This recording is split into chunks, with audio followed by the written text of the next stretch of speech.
Oi, gente, tudo bem com vocês? Começando mais um Boomcast. Como eu sempre falo no início de cada episódio, eu quero que você saia daqui com a sua mente borbulhando de ideias, cheio de coragem para tirar aquilo que está no papel faz muito tempo, principalmente agora nesse ano novo, né? Tudo começando, a gente tem aquela, aquela motivação, né, para começar coisas novas. Então, aproveita esse papo também para começar tirando coisas do papel. E hoje eu tô aqui com a Laísa, se apresenta aí pro pessoal. Olá, tudo bem? Meu nome é Laísa. Bom, vamos lá. Eu tenho 28 anos. 28? 27? 28? 28. E atualmente eu estou morando na África do Sul. Meu esposo é pastor e nós estamos aqui como missionários. Sou psicóloga, me formei em 2018 e eu atendo algumas pessoas. E por incrível que pareça, e graças a Deus, a maioria das pessoas que eu atendo são da Igreja da Graça. Porque tem uma procura, assim, né? Por psicólogos cristãos.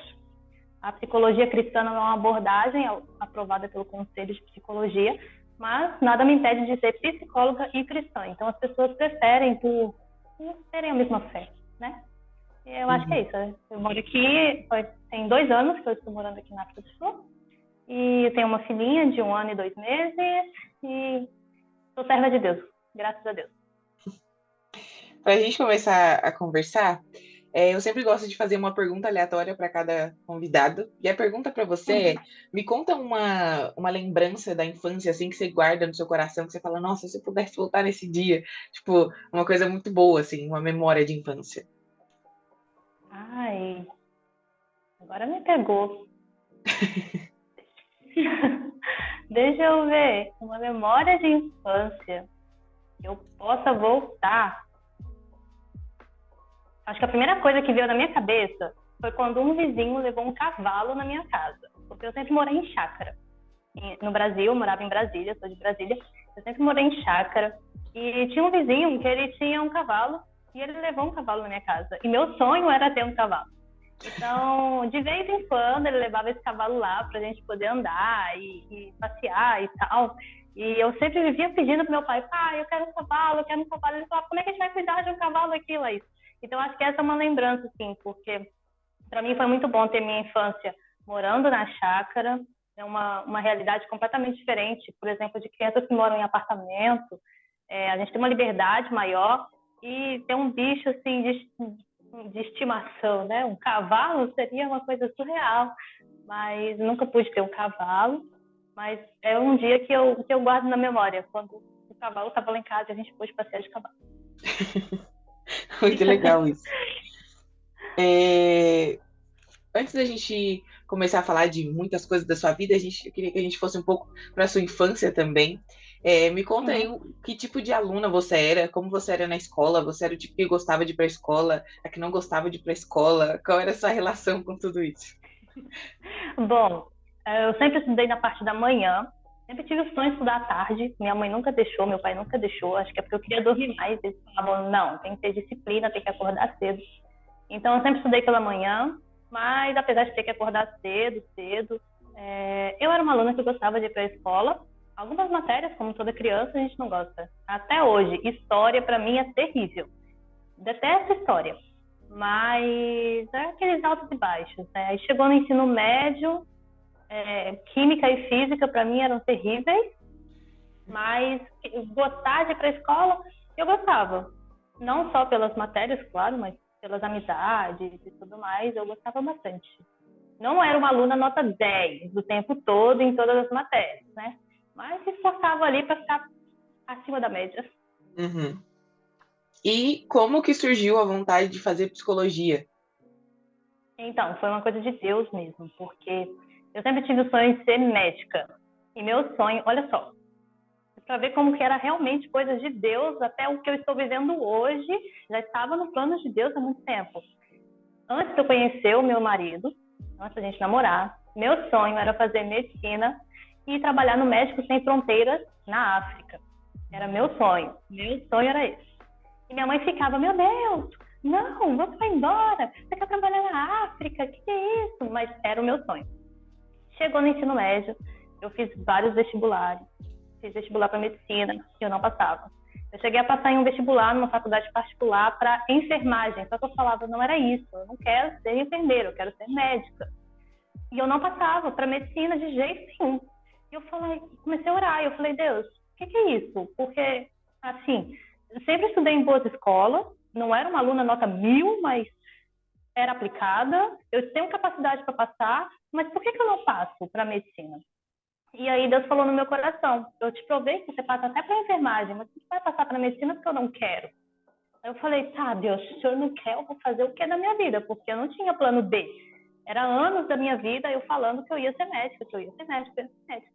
Até o dia que eu tive que fazer a inscrição do ProUni, a nota do FIES.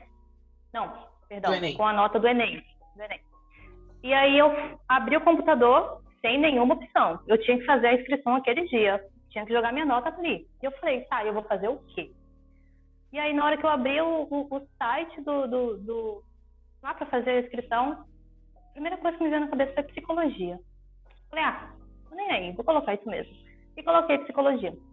E aí eu passei com 50% de bolsa numa faculdade particular em Brasília.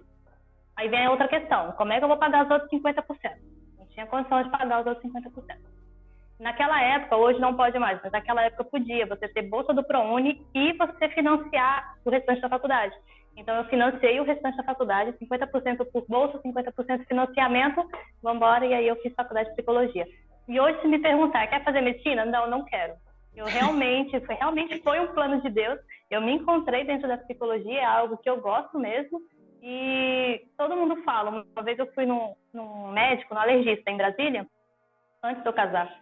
E ele falou assim, tá fazendo faculdade? Ele me tratava desde criança. Eu falei, sim, tô fazendo, vou terminar agora, depois que eu terminar a faculdade eu me caso. Aí ele falou assim, que bom, tá fazendo faculdade de quê? Eu falei, psicologia. Aí ele, e seu noivo faz o quê? Eu falei, meu noivo é pastor. Aí ele parou assim, olhou para mim e falou assim, pois vocês dois conseguem conquistar o mundo, um pastor e uma psicóloga. E aquilo me marcou. E realmente, acho que até nisso casou tudo. Uhum. Me conta um pouco de como você conheceu o seu marido, porque eu o conheci, assim, né, muito entre aspas, na sede, uma vez que ele e os irmãos vieram para cá, não lembro se os pais vieram, mas devem ter vindo junto, e aí eles ficaram, tipo, alguns dias na sede, assim, todos os cultos com missionário e tudo, e foi a primeira vez que eu tive contato com eles, e logo depois eu acabei conhecendo você junto com tudo isso, né, porque eu acho que vocês já namoravam, eram noivos na época. Então me conta como que começou essa história de amor. Então, quando eles foram para São Paulo, eles foram sozinhos. Meu marido já estava aí, na época a gente era noivo, e os irmãos foram para passar férias também. Eu e o Davi, a gente se conheceu em Brasília. Eles vieram da Índia, eles faziam missões na Índia, e daí eles voltaram da Índia e o missionário mandou eles para Brasília. Nisso, eu não era ainda da Igreja da Graça. Eu era evangélica, eu era de outra igreja. E Deus tocou no coração da minha mãe e para ela sair dessa igreja. A gente nunca tinha tido problema nenhum nessa igreja, mas Deus tocou no coração da minha mãe para ela sair dessa igreja. Minha mãe falou, tá, para que igreja que eu vou então, Deus? E Deus mostrou para ela a Igreja da Graça. E aí ela foi primeiro. Para te falar bem a verdade, eu não queria ir por conta de amizades que eu tinha na minha outra igreja e tudo mais. Mas aí com o passar do tempo, depois de muita oração da minha mãe, eu fui para a Igreja da Graça. Meio de cara amarrada, mas eu fui. Aquele negocinho, eu tô indo, mas só porque minha mãe foi e tá me obrigando aí. E aí, na época, o Davi, ele era ministro de louvor da igreja. E do nada, foi literalmente do nada, chamou minha atenção. Na época ele era até gordinho. Ele estava contando essa semana na igreja. Ele pesava 106 quilos na época. Caramba! E 106 quilos. E só que assim, chamou minha atenção. Simplesmente foi um estalo. E aí eu comecei a orar. Sozinha. Ninguém sabia. Acho que só minha mãe sabia. E aí eu comecei a orar. Eu falei, Deus, se for da tua vontade, ele vai me mostrar. E passaram 3 meses, nada. Aí um dia nosso líder de jovens me chamou para conversar. Ele chamava todos os jovens para conversar, fazer uma conversa, saber como é que estava na escola, como é que estava em casa. E aí foi meu dia. E eu acabei que, sem querer, eu soltei para ele que eu estava orando por uma pessoa da igreja. E ele perguntou quem era. Aí eu falei que era o Davi. Aí ele falou assim, tá, então você tem que tomar uma atitude também e tal. E eu falei, eu não. Enfim, ele esperou mais 2 meses e eu não tomei atitude nenhuma. Então, ele foi falar com o pai do Davi. Falou, pastor, tem uma pessoa, uma moça aqui na igreja interessada nele. E aí eu fiquei sabendo que o pastor pediu meu Facebook, foi checar todo o meu Facebook, tal. E aí, depois disso, o pastor falou com ele e ele veio falar comigo. E aí, depois a gente tomou a decisão de orarmos juntos. Isso já tinha passado 5 meses eu orando sozinha. Quando ele falou comigo, a gente começou a orar juntos. Oramos por mais 6 meses juntos. Então, já deu quase 1 ano aí que eu estava só na oração. E durante esse período de oração, a gente não pegou na mão, a gente não tinha se beijado, era só oração mesmo para saber se era da vontade de Deus. Depois desses 6 meses, ele foi até a minha casa, ele pediu para o meu pai para namorar comigo, meu pai autorizou. Depois nós tivemos uma conversa com o pai dele, que era o pastor, e o pai dele autorizou, e aí só depois disso foi que a gente começou a namorar. Então essa foi a história. Uhum. E como foi para você ter que lidar com a distância, né? Nesse relacionamento também, porque você disse que ele veio da Índia, ele ficou um tempo em Brasília e logo depois já foi para África, ou vocês conseguiram ter um tempo de namoro enquanto os dois ainda estavam no Brasil? A gente namorou enquanto ele estava em Brasília por quase 2 anos. Aí eles se mudaram para a África e a gente continuou namorando. Eles se mudaram em 2015. No final de 2016, no final de 2016, eu e a minha irmã viemos para a África passear, passar férias. Minha irmã veio comigo e aí foi quando nós ficamos noivos. Não foi um tempo fácil. Falar assim, é tranquilo. Não, não foi. Para quem estava acostumado assim, fim de semana vamos no cinema, esse fim de semana tem um evento da igreja, estava sempre junto. E aí, de repente, o que eu vou fazer sábado? Chega domingo na igreja, cadê a pessoa? Não está mais ali. Não foi fácil. E aí eu lembro até que o pai dele falou pra gente, agora sim, a gente vai, vocês vão ser provados e a gente vai descobrir se o relacionamento de vocês realmente é de Deus. Se vocês conseguirem suportar essa distância. E assim, foi difícil, mas suportável. E com oração a gente conseguiu suportar tudo. E aí eu vim para cá em 2016, passar férias, nós ficamos noivos, retornei para o Brasil e em 2018, em dezembro de 2018, foi que a gente se casou. Então foi aí longe, 2015, 3 anos e meio de relacionamento à distância. Caramba. E aí eu lembro de ter. Acho que eu já acompanhava os dois quando vocês casavam. E foi tudo muito lindo, tudo muito bonito.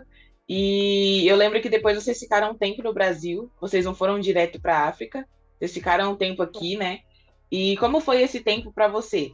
Porque você teve que mudar de estado, né? E como foi se despedir da família, se despedir da igreja? Porque você falou que quando sua mãe foi para a Graça, você não queria sair de lá por conta de ter que deixar todo mundo. E agora, com o casamento, ter que não só deixar os pais, mas a igreja, toda a comunidade que você tinha construído, né?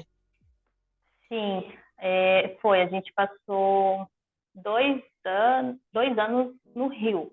Isso. Depois que nós nos casamos, passamos 2 anos no Rio. Foi um tempo muito bom. E eu acho que foi um tempo assim que Deus estava trabalhando em mim. Por quê? Porque o Rio e Brasília é muito mais perto. Então, do tempo que eu morei no Rio, eu fui a Brasília 2 ou 3 vezes, se eu não me engano. 3 vezes. Eu fui a Brasília para minha formatura, porque eu terminei a faculdade em dezembro de 2018, mas a formatura foi só em fevereiro de 2019. Então, eu fui para minha formatura. No Dia dos Pais de 2019, eu fui para Brasília passar o Dia dos Pais com meu pai. E em 2020, logo assim que começou a pandemia, a gente foi para Brasília para pegar o visto, porque a embaixada sul-africana fica em Brasília. Então, nós fomos para Brasília pegar o visto. Acabou que demorou muito, mas tudo tem a mão de Deus. A gente passou um mês em Brasília aguardando o visto. E foi um mês assim que eu pude passar com a minha família. Depois a gente voltou para o Rio. E a pandemia começou, toda aquela coisa. Mas eu já tinha passado um mês com a minha família. A gente não pôde embarcar de vez para a África, porque os aeroportos aqui estavam fechados. Então a gente ficou no Rio de março até dezembro. Em dezembro de 2020 foi que nós viemos para a África. Mas, assim, foi esses 2 anos que a gente ficou no Rio, foi um tempo de preparação para um lugar mais longe, digamos assim. Eu pude ver minha família de tempos em tempos, Agora não posso ver mais de tempos em tempos como eu vi no Rio de Janeiro, mas quando minha filha nasceu, a minha mãe e minha irmã vieram. Então, assim, foi um tempo de preparação mesmo, esse tempo que a gente passou no Rio. Uhum. E me conta um pouco sobre como é a sua visão de ser a esposa do pastor, porque a gente tem, quando a gente entra para essa parte familiar do pastor, eu acho que muita coisa acaba se perdendo, ou até mesmo meio que perdendo valor em algumas coisas para as pessoas, sabe? Porque tem aquela coisa, né? A esposa de pastor tem um modelo que as pessoas têm na cabeça, a esposa do pastor é assim, o filho do pastor é assim, né? A gente tem sempre um estereótipo sobre essa família, né? Como se eles fossem os mais santos, os mais assim. E não é assim, sabe? Deus escolhe pessoas imperfeitas e pessoas são pessoas, elas vão errar o tempo todo. Mas como foi para você? Porque eu sei que quando você estava em Brasília, você era envolvida com a obra de Deus, né? Então, Uhum. como foi para você passar de. Porque, querendo ou não, é um avanço, né? Porque antes você tá ali só servindo, ajudando pessoas a servir, e aí do nada você é a pessoa que tá ali também do lado de alguém que serve mais intensamente na obra de Deus, né? Que realmente entrega a vida, né? Porque vocês tiveram que mudar tudo, né? Foram 2 anos de preparação no Rio, mas depois mudar para a África é mudar a sua vida, é ser a esposa do pastor, é cuidar de muitas outras coisas, muitas outras áreas da igreja que às vezes você precisa Uhum. fazer isso, né? E tem muita esposa de pastor que tem chamado para estar na frente da igreja também ajudando, e tem esposa que vai cuidar só da casa, vai cuidar dos filhos, e tá tudo bem, porque ela serve ao propósito também, né? Então, como foi para você lidar Sim. com tudo isso no namoro, no noivado e agora casada, né? Hoje, é o que eu tô te falando, que hoje eu vejo que tudo que eu passei foi Deus preparando. Quando eu estava em Brasília, que meu sogro ainda era o pastor, um belo dia minha sogra virou para mim e falou assim: eu quero você na escolinha. Eu falei: o quê? Eu não quero trabalhar na escolinha da igreja. Ela falou assim: não, eu quero. Eu falei: eu não quero, porque quem trabalha na escolinha, tinha que trabalhar na escolinha, perde culto, e eu não quero perder culto. Ela falou: não, a gente tem escala, você não vai perder culto nenhum. E aí eu fui obrigada a fazer o curso de tia da escolinha.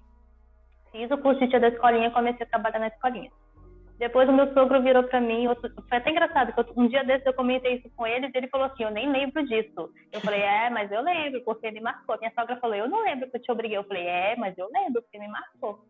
E aí meu sogro virou para mim e falou assim: o namoro de vocês só é de Deus se você for levantar da obreira. Eu falei: o quê? Primeiro tia da escolinha, agora obreira? Aí eu falei: tá, vamos nessa. E aí fiz o curso de obreira, fui levantar da obreira. Então, só daí a gente já está dentro de 2 ministérios dentro da igreja. Você é obreira, você é tia da escolinha, você já está fazendo coisa pra caramba. Quando eu me casei, a gente foi pro Rio, e aí meu esposo pegou a primeira igreja dele, aí foi que a realidade bateu. Porque aí você tem que estar ali, você tem parte financeira da igreja para poder ajudar, você tem a escolinha, se você tem tias para liderar, se você não tem tia, você é a tia. Se não tem ninguém para te ajudar a limpar a igreja, você limpa. Se não tem obreiro para te ajudar a colar envelope, você cola. Você é tudo. Não Uhum. tem ninguém para fazer a cantina da igreja, você faz a cantina da igreja. Então, assim, eu brinco com a minha sogra falando que a gente é veja multiuso, né? A gente faz de tudo dentro da igreja. Mas é realmente isso. E quando veio para cá, para a África, aí foi. Não, voltando ainda no Rio, aí o negócio começou a apertar mais ainda para mim, porque no Rio de Janeiro eu trabalhava no escritório da igreja. A princípio eu não era da televisão, eu trabalhava no escritório mesmo, com o missionário, com a doutora Odília. E então eu tinha minhas tarefas de trabalho, as minhas tarefas de casa e as minhas tarefas da igreja. Coisa pra caramba. Passou um tempo, do nada, assim, eu comecei a ler testemunho do missionário. Até hoje eu não sei como que isso aconteceu muito, assim. Eu comecei cobrindo férias de uma moça no Fala Amigo, com o pastor Rogério, na época. E a pastoriara gostou, aí eu comecei a fazer com a pastoriara. Aí, de repente, a pastoriara falou de mim pro missionário, e daqui a pouco eu tava lendo pro missionário. Eu falei: como é que eu vim parar aqui, meu Deus do céu? Então, assim, aí juntou mais coisa ainda. Do nada eu virei a Lalá da Graça. Aí juntou mais coisa ainda para mim. Eu trabalho no escritório, televisão, trabalho da igreja e trabalho de casa, enfim. Viemos para a África, aí aqui a realidade pesou ainda mais, porque é um ministério grande, fora do país. Eu não estava dominando ainda a língua, como eu ainda não estou. Eu entendo bem o inglês, mas na hora de falar eu ainda, de vez em quando, dou uma travada, ou então eu falo mesmo, vou tropeçando e as pessoas se virem para me entender. Mas uma língua diferente, uma cultura diferente, um lugar diferente, longe de todo mundo e muito trabalho para fazer. Aqui a gente tem televisão, em outra província a gente tem um programa de rádio, tem toda a questão da igreja, de obreiros, de escolinha, enfim. Então, assim, ser esposa de pastor é uma responsabilidade muito grande, mas é um ministério também. Não adianta só uma pessoa chegar e falar assim, quero ser. Como eu já escutei pessoas, meninas, mulheres que vieram falar para mim, falou assim, eu tenho um sonho. Eu falei, que sonho? Eu quero ser esposa de pastor. Eu falei, peraí, não é assim não. Não é simplesmente, ai, que lindo, eu quero ser esposa de pastor. Eu nunca quis ser esposa de pastor. Uma vez brincando com umas amigas minhas no Rio, esposas de pastores, elas contando, eu conheci o pastor assim, a outra, eu conheci o pastor assim. E qual foi a sua história lá? Então, eu fui enganada, brincando, né? Eu fui enganada. Porque eu conheci um líder de louvor, um ministro de louvor, e agora eu sou esposa de pastor. Mas aprender a ter um propósito para tudo. Mas é um ministério, realmente. Não é uma coisa assim que, eu sonho e eu vou ser. Você pode até ser, mas como é que você vai desempenhar esse papel? É outra pergunta. E com tudo isso acontecendo na sua vida, você não ficou com medo de todo o tempo que você gastou na faculdade, que ele fosse desperdiçado? Porque você falou que você fazia várias coisas, e você não ficou com medo de que esse seu sonho de trabalhar ficasse de lado por conta do ministério, por conta das coisas, ou você sempre soube que, por mais que tivesse muita coisa para fazer, você ainda conseguiria exercer a psicologia? No início deu medo. Por quê? Porque no início, antes da pandemia, tudo se resumia antes e depois da pandemia. Mas antes da pandemia, ninguém se ouvia falar em terapia online, psicoterapia online. Jamais. E aí eu me perguntava, eu falava, Deus, poxa, passei 5 anos na faculdade, estudei pra caramba, nunca reprovei e tudo mais. E agora eu tô aqui do outro lado do oceano. E como é que eu vou trabalhar, sabe? E assim, aqui nós temos visto de voluntário, então a gente não pode ter emprego aqui, a gente está aqui voluntariando. E aí era uma questão minha mesmo que eu tinha. Depois da pandemia, que aí começou esse negócio, terapia online, psicoterapia online, eu falei, agora é minha hora. Vou conseguir exercer a minha profissão com êxito, posso exercer online e sem deixar as minhas atividades aqui de lado. Então foi algo, de início deu medo, mas depois foi, tudo se encaixa, Deus vai colocando tudo nos caminhos. Uhum. E para você, qual é a coisa mais difícil de morar fora do país, tirando a saudade da família, dos amigos? O que mais te chocou quando você foi morar aí? Quando eu vim morar aqui, o que mais me chocou, olha, eu acho que cultura. Até questão de apartheid, sabe? Ainda tem muita discriminação racial entre os próprios povos. Aqui na África a gente tem os negros, temos os Khalidis, que são os morenos, os intermediários, vamos colocar assim. Temos os brancos, daí a gente tem os indianos, temos os Zulus, os Costa, que não fala assim, eu não consigo falar Costa, eles estralam assim a língua, Costa. Enfim, tem uma série de povos, vamos colocar assim. E eles ainda se discriminam muito. No Brasil, a gente vê casos de discriminação racial, mas não é tão comum. A gente vê uma notícia ou outra assim, fulano foi preso por discriminação racial, agora da cadeia no Brasil. Mas aqui é uma coisa surreal. Aqui tem os bairros de negros, tem os bairros de Khalid, tem os bairros de branco. E nossa igreja é uma das poucas aqui que abrange todo mundo. Então a gente não tem discriminação. Se um branco quiser vir, vai vir. Se um negro quiser vir, vai vir. Se um Khalid quiser vir, vai vir. E é uma coisa assim, que às vezes dentro da igreja a gente vê todo mundo se abraçando, se beijando, se cumprimentando, mas quando sai da porta para fora, ninguém olha para ninguém. Então é algo que os pastores aqui pregam a respeito disso. Que perante Deus nós somos todos iguais. Chega lá no céu, não vai ter bairro de fulano, bairro de ciclano, vai ter todo mundo junto. E acho que isso é uma coisa assim que me chocou bastante, essa discriminação, assim, parte deles mesmos. Uhum. Agora vamos focar um pouco mais na sua parte psicóloga. Uhum. É, eu queria saber para você, eu vi há um tempo atrás que você tinha colocado nas suas redes que a partir daquele momento você ia começar a fazer mais consultas assim com mulheres, né? Trabalhar com mulheres. E eu queria, saber o que que te levou a fazer isso, porque eu conheço muita gente que vai por essa abordagem, mas é que para mim é, eu acho que é meio que colocar em caixinhas, né? Mas eu super entendo. Mas Uhum. eu queria que você me falasse o que que fez você tomar essa decisão de trabalhar com mulheres e tal. Você falou um pouco que com a pandemia você conseguiu trazer um pouco mais, né, a sua profissão e fazer online, né, as consultas e tudo mais. Então me diz como que aconteceu essa mudança aí de trabalhar só com mulheres. Lembra de um caso de um anestesista que estava estuprando a paciente durante um parto, uma cesárea. Primeiro que durante cesárea você não ceda uma paciente por completo. E ali ele sedou ela completamente. E praticou o estupro. Foram as enfermeiras que conseguiram registrar o momento e tal, para poder que ele fosse preso, né, em flagrante. E assim, hoje eu não sou feminista.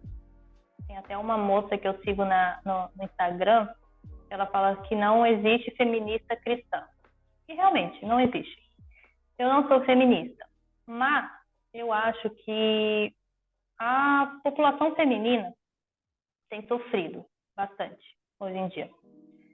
E eu pensei, por que não eu ter uma visão diferenciada e poder ajudar um pouco mais as mulheres em si? E aí eu comecei a fazer uma pós-graduação em psicologia e saúde da mulher.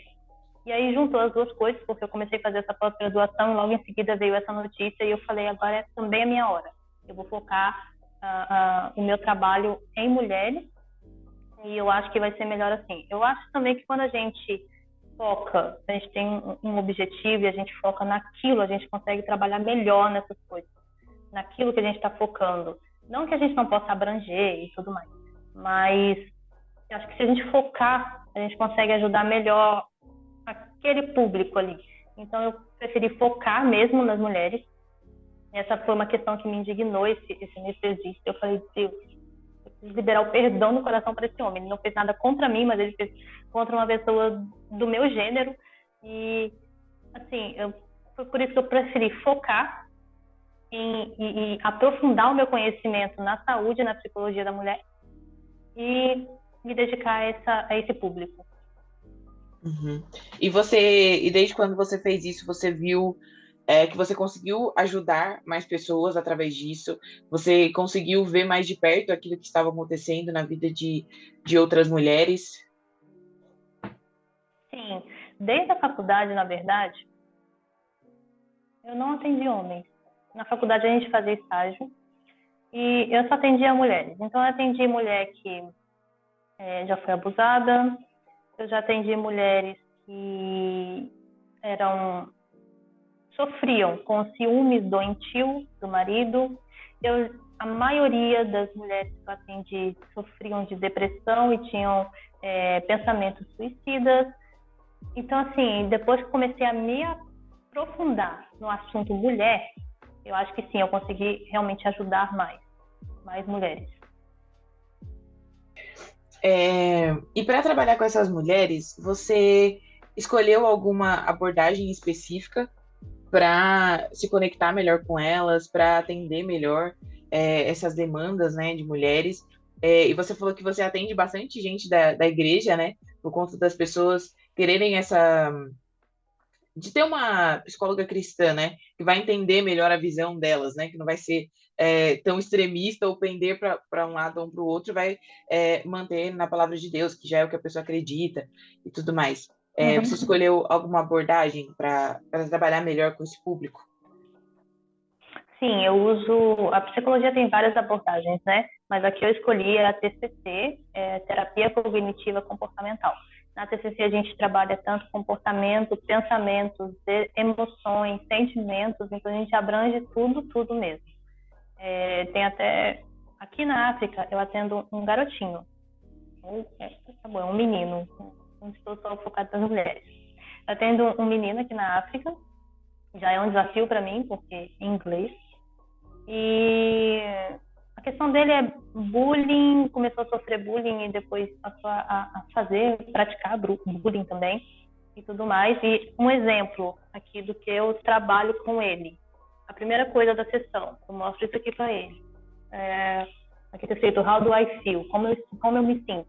E aí ele tem que mostrar para mim como que ele se sente no dia e tudo mais. Então, assim, a gente trabalha bem com essa escala de como você está se sentindo, qual a emoção que você sentiu diante dessa situação, qual o sentimento, que a gente vê o seguinte, que um pensamento, ele gera uma emoção na pessoa. Eu tenho um pensamento, esse pensamento vai gerar uma emoção. Essa emoção vai gerar um sentimento dentro dessa pessoa. E esse sentimento vai fazer você reagir diante de tal situação, vai gerar um comportamento. Então está tudo interligado, desde o pensamento até o comportamento, está tudo interligado. E a TCC abrange realmente tudo isso. Uhum. Legal. E essa questão de você tratar as pessoas da igreja foi surgindo de forma espontânea na sua vida? As pessoas que começaram realmente a te procurar e falar, olha, eu quero fazer com você porque você é cristã, acho que vai estar alinhado com aquilo que eu acredito?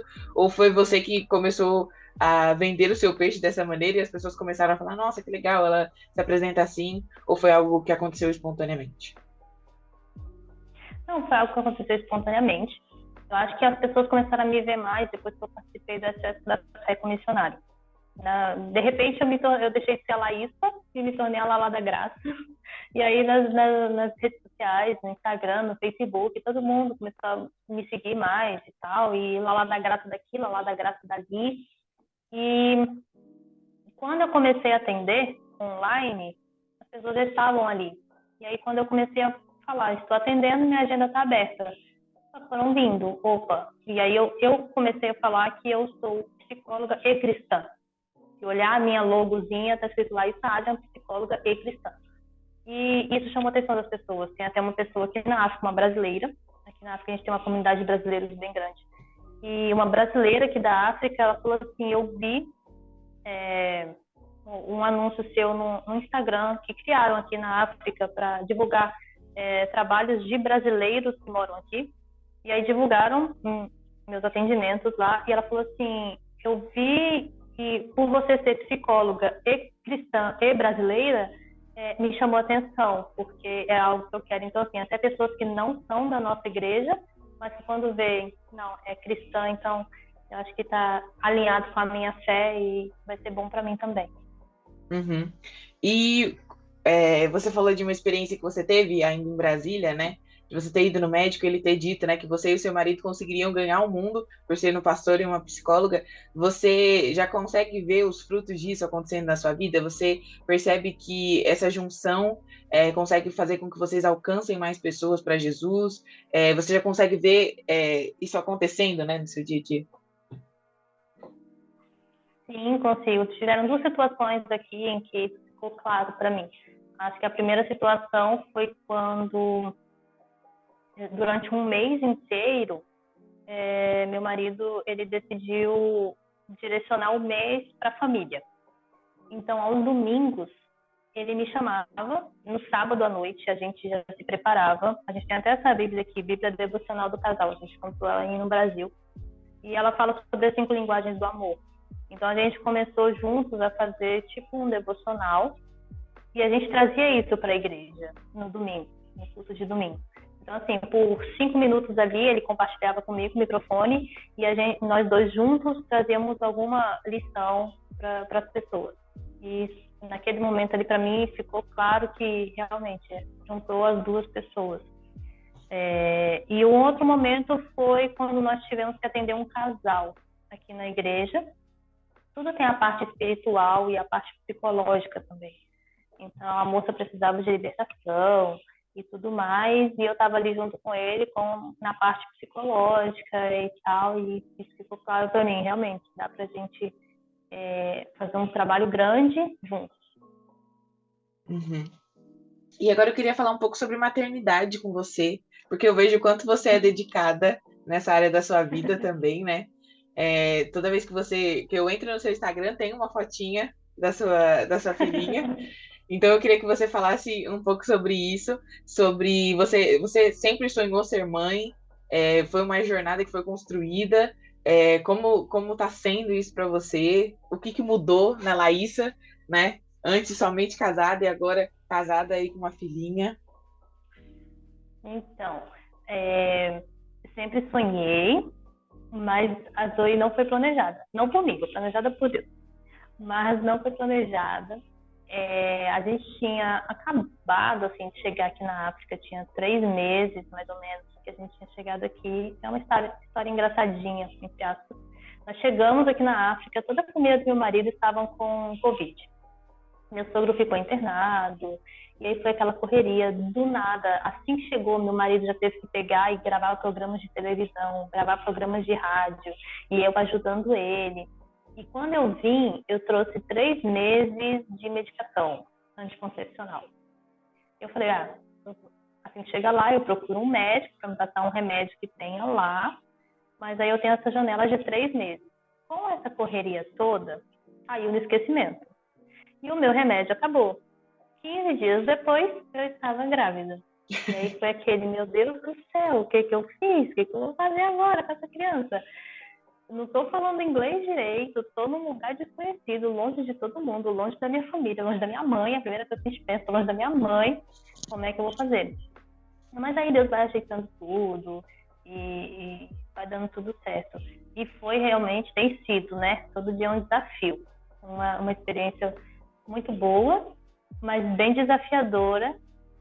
Ainda mais porque a Zoe tem uma carinha de quietinha, de anjinho, mas a Zoe é bem espoletinha. Ela só tem 1 ano e 2 meses, mas Jesus, ela corre para todo lado, ela pega tudo. Foi ontem, eu acho que eu estava falando com a minha sogra, ela parece um polvo. Ela tem 8 braços, só pode. Mas assim, a minha filha é uma bênção, graças a Deus. Ela não chora. A gente até estranhava quando ela era nenenzinha, porque ela não chorava mesmo. Mas assim, é uma coisa bem... transforma a gente, transforma a nossa visão do mundo, transforma a gente como pessoa e, enfim, a responsabilidade aumenta muito. É mais uma coisa que eu tenho que tomar conta e administrar na minha vida, mas não é impossível. É desgastante, é cansativo, mas não é impossível. Eu acho assim que as pessoas, as mães que vão para internet, que vão para o Instagram e romantizam a maternidade, gente, vamos falar a verdade, né? Vamos ser sinceros. Tem uma amiga minha, a Brenda, a filha da pastora Yara. A gente é super amigas e, por incrível que pareça, a diferença dos nossos filhos é de 15 dias. Como a gente conseguiu essa proeza, eu não sei.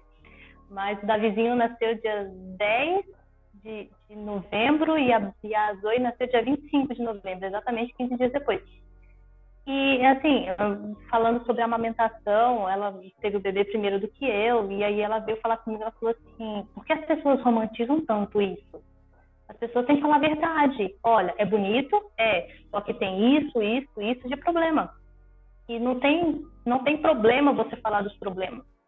E, assim, eu não sou a favor das pessoas, das mães que vão para a internet e falam, a maternidade é tudo lindo, é tudo maravilhoso, é tudo perfeito. Gente, tem problemas, a mãe fica sem dormir, tem mãe que não consegue amamentar. Eu não amamentei a minha filha, eu não teve jeito dela amamentar. Minha filha toma fórmula desde o hospital e privação de sono, tem tudo isso, né? Então, tudo isso, você tem casa para tomar conta, você tem seu trabalho para tomar conta e tudo mais. São muitas coisas que algumas pessoas não falam, não querem falar essas coisas. E aí acabam romantizando, e tem outras mães que, quando entram nesse mundo, falam assim, cadê a purpurina rosa que não está caindo em cima de mim aqui? Uhum. Sim, verdade. É, a gente ir caminhando para o final, eu tenho essa pergunta para Uhum. você, que é como você faz para equilibrar todos os pratinhos, né? Como que você faz para equilibrar o pratinho de ser esposa, de ser mãe, de ser profissional, de cuidar da sua família, eu digo aqui no Brasil, né? De ainda manter contato com os amigos. Como que você faz para equilibrar todos os pratinhos, né? Porque é muito difícil, né? Acho que ser mulher tem muito a ver com isso, né? Sobre fazer muitas coisas ao mesmo tempo, sobre dar conta de muitas coisas e também, além de dar conta de todos os pratinhos, como não se cobrar quando você não consegue dar conta de tudo, porque a gente não vai dar conta de tudo nunca na nossa vida, né? A gente pode se esforçar o quanto for, mas a gente sempre vai ter que priorizar algumas coisas, né? Então, eu acho que o segredo é como faz para equilibrar os pratinhos, de vez em quando os pratos caem. E tá tudo bem. Eu costumo falar assim, as pessoas sempre me cobraram muito assim, como é que você tem essa atitude se você é psicóloga? Isso me deixava para morrer. Como é que você falou isso se você é psicóloga? Por que você não tem paciência? Você é psicóloga. Gente, psicólogo também é gente. Psicólogo tem sentimentos, psicólogo tem emoções, psicólogos também se irritam, psicólogo também perde a paciência. E psicólogo também deixa os pratos caírem. Mas aí vem a pergunta, o que você faz depois que os pratos caírem? Depois que os pratos caem, você faz o quê? Você deixa os pratos lá no chão e vou embora? Ou você vai catar os pratos e vai tentar equilibrar tudo de novo? Essa é a questão. Você cata os pratos e vai tentar equilibrar tudo de novo. Não é perfeito. Casamento não é perfeito, a vida de mãe não é perfeita, a vida no ministério não é perfeito, mas o que você faz para tentar tornar isso perfeito é o que vai fazer a diferença. Ninguém vai acertar o tempo todo, ninguém vai acertar 100%, mas quando você erra, como é que você vai voltar atrás e recuperar esse erro que você fez? Essa é a questão de como equilibrar os pratos. E a gente tem que saber administrar o tempo, né? E cobrança, demais. Eu me cobro muito. Eu me cobro muito com questão de casa. Eu gosto muito da minha casa arrumada, organizada e limpa. E as roupas têm que estar passadas. E uma das dificuldades que nós tivemos para marcar esse podcast foi a questão de energia aqui na África, porque aqui eles cortam nossa energia na África do Sul. Eu fiz até uma live no meu Instagram essa semana, domingo agora.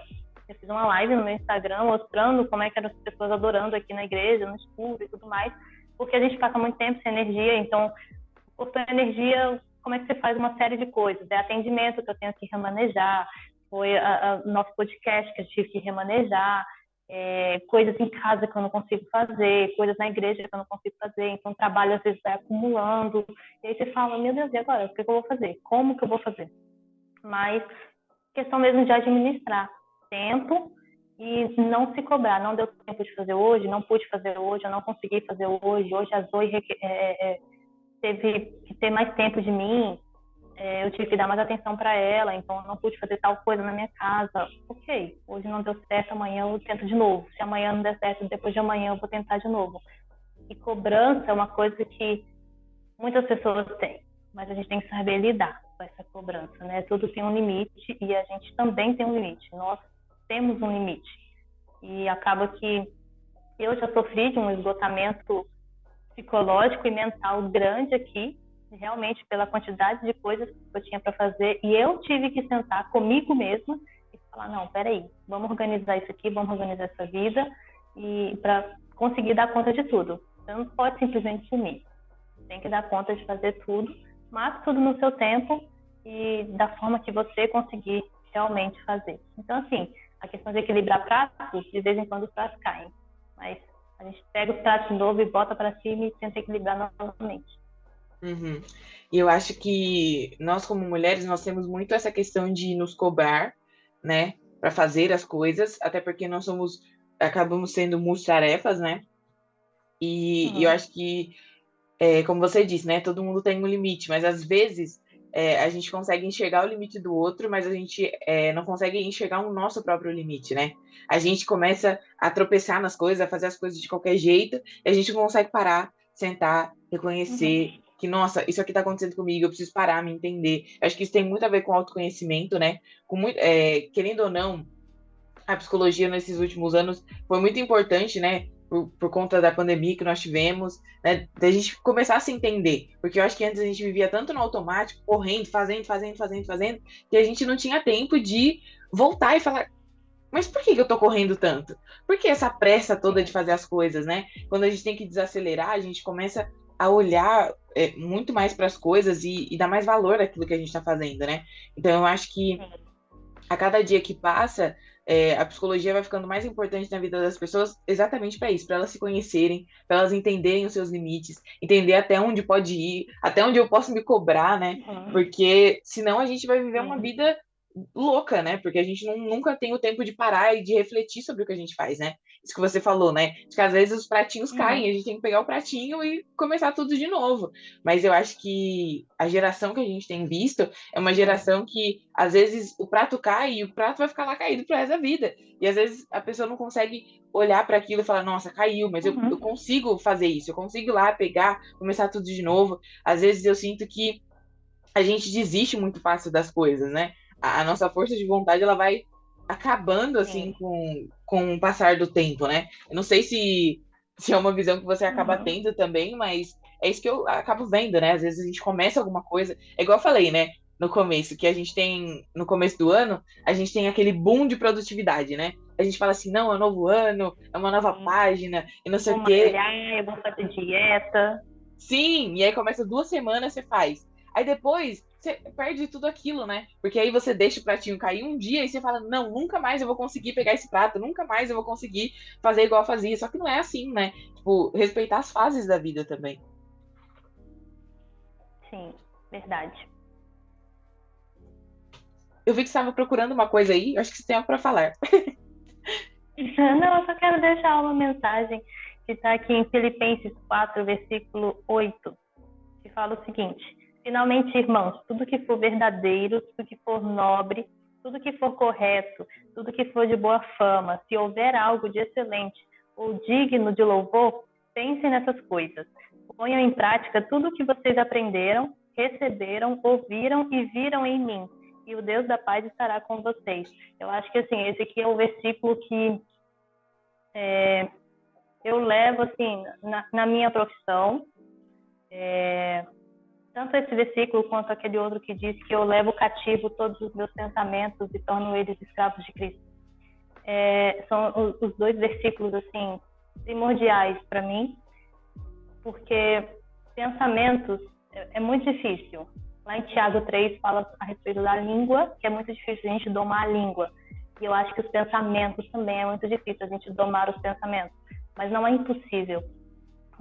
Então, assim, tentar ao máximo, pensar no que é bom, pensar no que edifica. Problemas todo mundo tem, com certeza. E não vou falar que a pessoa vai ficar livre de problemas. A pessoa, quando vem para Jesus, tem gente que acha, fui para Jesus, então agora não tem mais problema na minha vida. Mentira. Agora que você tem problema mesmo, porque aí o diabo vai se enfurecer contra você. Mas tentar pensar em tudo aquilo que edifica. E como diz aqui, põe em prática tudo que vocês aprenderam, receberam e ouviram e viram em mim. Então, assim, tudo que a gente viu, que Jesus fez, tudo que a gente aprendeu, que Jesus nos ensinou, colocar em prática também tudo aquilo que a gente vê que é bom, que é correto. E o apóstolo Paulo também fala a respeito disso. E o Deus da paz estará com vocês. E Deus não vai deixar, não vai abandonar, mas Ele vai estar o tempo todo ali com você. Mas tentar redirecionar os pensamentos para tudo aquilo que é bom, correto, aquilo que edifica. E essa é uma dica que eu dou. Então é isso. Laísa, muito obrigada por ter aceitado participar. Muito obrigada por ter aceitado remanejar todas as vezes que foram necessárias. Muito obrigada difícil. De verdade. Eu falei que eu fui a entrevistada mais difícil que você já teve. Não, mas aí eu dou a colher de chá porque você mora fora do país, entendeu? Tem várias outras questões. Eu falei, não, tá tudo bem. Isso. Bom, muito obrigada. O prazer foi todo meu e tudo que precisar, a gente está por aqui. O que puder ajudar, a gente está por aqui. Muito obrigada. Então é isso, gente. Queria agradecer a vocês que ficaram com a gente até aqui.